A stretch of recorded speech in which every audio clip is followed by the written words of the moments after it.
ए जी ओने से 5-6 गो आलू दे तो जाई थी चोखा बनावे। 5-6 आलू? हाँ इला एक आलू के हमर चोखा बनई है, हाँ। एक आलू के हमर माय के चोखा बना दी है, आई एक आलू में तो है नहीं तीनों माय बेटा बेटी। ऐसे का है? एक आलू का चोखा तू खेमू आ एक आलू का चोखा तोर मैया खैती आ एक आलू में हमनी बाले बच्चे का है? इतना कटौती काहे करी था? कटौती करके चला, संभाल के जरी चलल कर, समझला?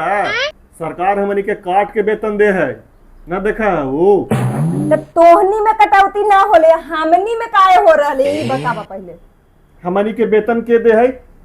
सरकार दे थी। सरकार देना है? हाँ।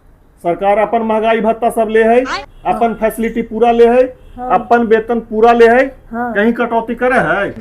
कटौती कहाँ करे है? कर्मचारी के। कर्मचारी के ही हमनी। हाँ। हमनी में पूरा काट के हमनी के वेतन दे है। हाँ। तो यहाँ पर सरकार के होले? तू। कर्मचारी के होले? हमनी सब है। तो कटौती के कर होते? सुन ला, सरकार के चुन के सब कोई लावा है तो उ सबके कटौती करा थी, लेकिन तोरा चुन के हमर बाबूजी ले थू है तो तू अपना में कटौती करिया, हमनी में ना। चलन है मालिक बने। ला